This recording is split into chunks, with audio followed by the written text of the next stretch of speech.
Le mardi 28 février, la Cour de cassation a donc cassé l'arrêt de la Cour d'appel de Paris du 21 mai 2008 qui me relaxait. C'est une décision qui, à première vue, est décevante, puisqu'on s'attendait à ce que, en fonction des recommandations de l'avocat général, à ce que l'arrêt ne soit pas cassé, mais il a été cassé. Il a été cassé pour des raisons disciplinaires, qui est le terme juridique employé, puisqu'en fin de compte, les magistrats de la Cour de cassation ont estimé que les juges de la Cour d'appel n'avaient pas à demander à France 2 à présenter leurs images pour déterminer si j'avais diffamé ou non Charles Anderlin et France 2 quand je disais que le reportage était une pure et simple mise en scène. Les syndicats de journalistes, le SNJ, la Fédération européenne des journalistes se sont réjouis, tout comme les sites ouma.com et d'autres médias d'extrême gauche, de cette cassation, estimant qu'en fin de compte ça voulait dire que cela lavait l'honneur du journaliste Charles Anderlin. Je pense que c'est tout le contraire.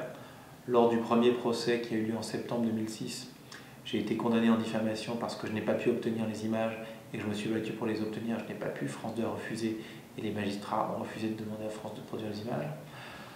En septembre 2007, les magistrats ont demandé à la Cour d'appel de Paris à France 2 de produire les images. Ces images ont été apportées en partie le 14 novembre 2007, il y a eu les plaidoiries ensuite, et l'arrêt de la Cour d'appel m'a relaxé le 21 mai 2008.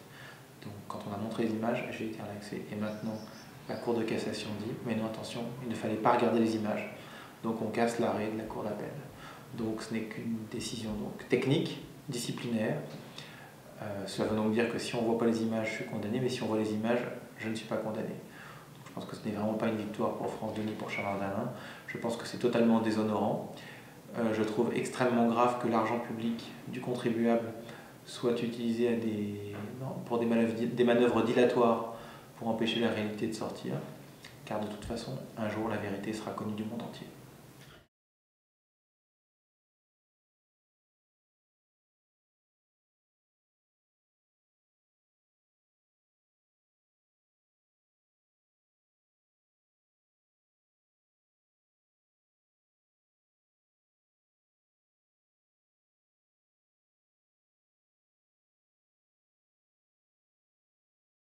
France 2 a fait en sorte de bloquer la communication des rushs.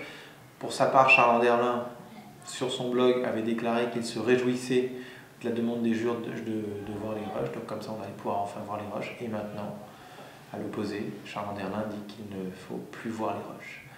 Enfin, Charles Anderlin et France 2 ne veulent plus montrer les rushs.